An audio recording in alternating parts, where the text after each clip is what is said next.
এবারে আমরা বাস্তুর যে 16টি জোন আছে তার মধ্যে একটি গুরুত্বপূর্ণ জোন হচ্ছে east south east zone, EAC, যেটি হলো পূর্ব দক্ষিণ পূর্ব যে দিক রয়েছে।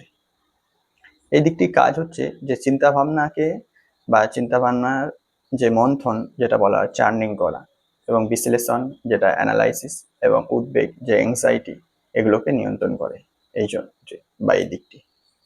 ইস্ট সাউথ ইস্ট যে জোনের বা দিকের কাজ এবং গুরুত্বটা কি মেনে বাস্তুমতে এই দিকটি যদি ব্যালেন্সড বা ঠিক থাকে তবে মানুষ যে কোনো বিষয়ে সঠিক সিদ্ধান্ত নেওয়ার আগে তার ভালো মন্দ সঠিকভাবে বিশ্লেষণ করতে পারে। কিন্তু এই জোন বা দিকে কোনো রকম সমস্যা বা ইমব্যালেন্স থাকলে অনেক রকমের সমস্যা আসতে পারে। তার মধ্যে কিছু গুরুত্বপূর্ণ হলো যেমন অতিরিক্ত চিন্তা বা উদ্বেগ যেটা অ্যাংজাইটি, এগুলো আসতে পারে যদি এই দিকে কোনো রকম সমস্যা দেখা যায়। মাথায় সারাক্ষণ কিছু না কিছু চলতে থাকবে এবং মন শান্ত হবে না এই দিক যদি ইমব্যালেন্স হয়। শারীরিক সমস্যার দিক থেকে দেখতে গেলে অতিরিক্ত মানসিক চাপের কারণে হাই ব্লাড প্রেশার, ডায়াবেটিস এসব সমস্যা আসতে পারে বা ব্লাড রিলেটেড সমস্যাও হতে পারে। এছাড়া আইনি ঝামেলা এই দিকটি কোনো রকম ইমব্যালেন্স হলে কোর্ট কাচারি, পুলিশ বা কোনো রকম কেস, পুলিশ কেস বা বেকার বা অহেতুক ঝুট ঝামেলা বা আইনি কোনো রকম ভাবে নোটিশ এসব আসতে পারে, বা সরকারি বা গভর্নমেন্ট রিলেটেড কোনো রকম পানিশমেন্ট পেতে হতে পারে। অহেতুক মানে পরিশ্রম, জীবনে প্রচুর কিছু মানুষ আছেন প্রচুর পরিশ্রম করে কিন্তু তার সত্ত্বেও সেইভাবে রেজাল্ট পায় না সেই অনুযায়ী।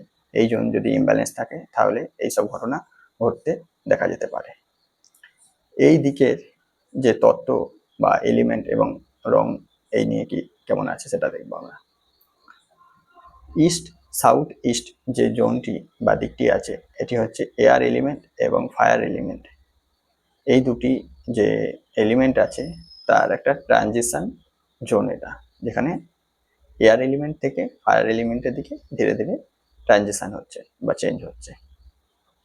এই দিকে আদর্শ রং হিসেবে দেখা হয় গ্রিন কালার এবং বাদামি কালার। এই দিকে জেনারেলি জল বা আগুন বা আকাশ যেটা হচ্ছে স্পেস এলিমেন্ট, এগুলো আসলেও এই জোনকে অনেকটা ডিস্টার্ব করবে।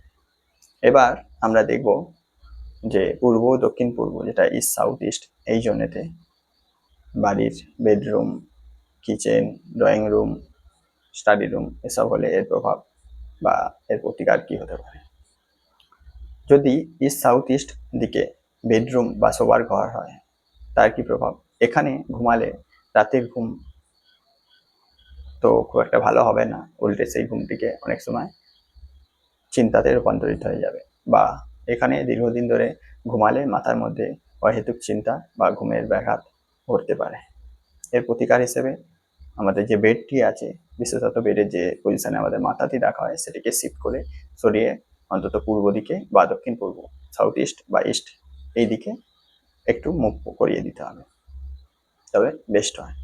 এছাড়া যদি এইদিকে ড্রয়িং রুম থাকে, এখানে বসে যে কোনো রকমের আলোচনা বা ডিসকাশন করলে শুধুই সেই ডিসকাশনটা তর্কের রূপ নেবে বা ঠিকভাবে সেই আলোচনা একটা সলিউশনে আসা যাবে না বা সঠিক সিদ্ধান্তে আসতে সমস্যা হয়। তাই জন্য এর প্রতিকার হিসেবে যে বসার জায়গাটা মেনলি ড্রয়িং রুমে সেটি পূর্ব দিকে বা দক্ষিণ পূর্ব দিকে শিফট করলে ভালো হয়। এছাড়া যদি এখানে ডাইনিং প্লেস করা হয় তাহলে খাবার টেবিলে বসে খাওয়া দাওয়ার সময় পরিবারের সদস্যদের মধ্যে অহেতুক ঝগড়াঝাটি হতে পারে বা মতের অমিল, যেটাকে ডিফারেন্স অফ ওপিনিয়ন এই টাইপের হতে পারে।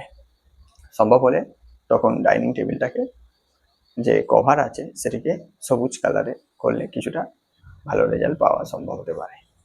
এছাড়া যদি এইদিকে কিচেন হয়, এখানে রান্নাঘর থাকলে পরিবারের বা ফ্যামিলি মেম্বারদের মধ্যে হাইপার টেনশন, ডায়াবেটিস বা ব্লাড রিলেটেড কোনো রকম সমস্যা বা প্রেসারের সমস্যা এবং বাড়ির মধ্যে অশান্তি এগুলো হতে পারে। তখন এই যে গ্যাসের বার্নারটি সাউথ ইস্টের দিকে সরিয়ে মুভ করালে ভালো হয়। যদি সেটি সম্ভব না হয় তখন গ্রিন কালারের যে টেপ আছে টেপ দিয়ে ব্লক করতে হবে। এদিকে যদি ঠাকুরঘর বা পূজা রুম হয়ে থাকে এটিও খুব একটা ভালো প্লেস নয়। ইস্ট সাউথ ইস্ট জোনেতে যদি ঠাকুরঘর হয়ে থাকে তাহলে সেই পূজাতে আমাদের মন বসবে না এবং মন আমাদের শান্তও হয় না এতে একাগ্রতা খুব একটা আসে না, তাই জন্য এখানে পূজা রুম মোটেই বাঞ্ছনীয় নয় বা খুব একটা ভালো রেজাল্ট দেবে না। তাই পূজা ঘর বা বসার আসনটি অবশ্যই পূর্ব দিকে শিফট করলে ভালো হয়।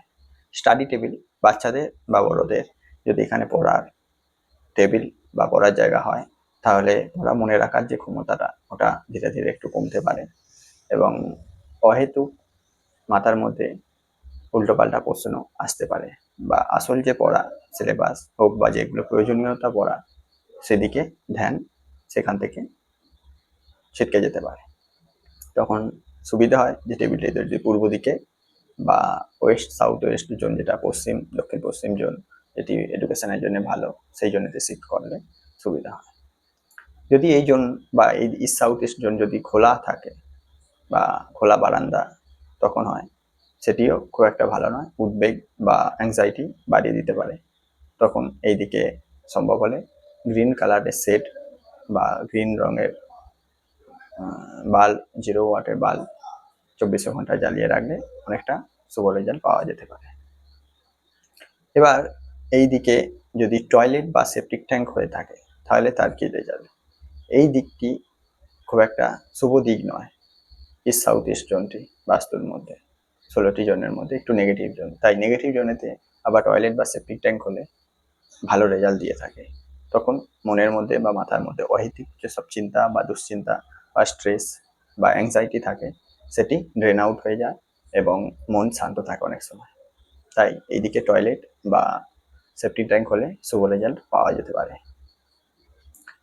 এই দিকে যদি ওয়াশিং মেশিন বা মিক্সার গ্রাইন্ডার এসব রাখা হয়, এটিও খুব ভালো রেজাল্ট দিতে পারে, কারণ এই দিকটি হচ্ছে মন্থন, অ্যাংজাইটি এই টাইপের জোন।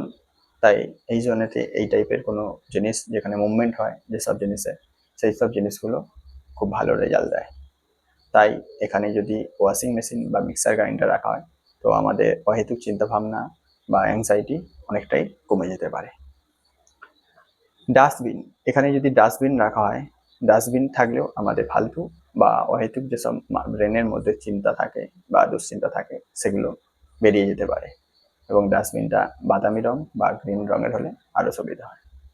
এই জন্য যদি ইনভার্টার রাখা হয় তো আপৎকালীন সময়ে ভালো কাজ দেয় এবং এই জন্যে এই ইনভার্টার যদি থাকে অনেক সময় আবার কিছু আইনত সমস্যা আসতে পারে।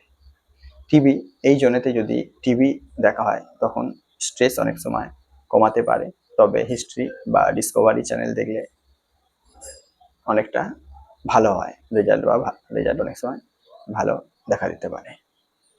এবার ইস্ট সাউথ ইস্ট এই দিকটিকে আরও শক্তিশালী করার জন্য যদি এই জোন প্রথমে ব্যালেন্স করতে হবে, ব্যালেন্স করে নেগেটিভ কালার বা নেগেটিভ কিছু থাকলে বা নেগেটিভ সমস্যা দিলে সেগুলোকে সব সরিয়ে তারপরে যদি এই দিকেতে সমুদ্র মন্থনের যে ছবি পাওয়া যায় সেই ছবি যদি এখানে ব্যবহার করা হয় এই জন্য ভালো রেজাল্ট পাওয়া যেতে পারে। এছাড়া খুব ভালো রেজাল্ট দেয় একটি, যেটি হলো কামধনু গরু বা কামধনু গাইয়ের একটা ফটো যদি দেখা যেতে পারে, এটিও খুব ভালো রেজাল্ট দিতে পারে।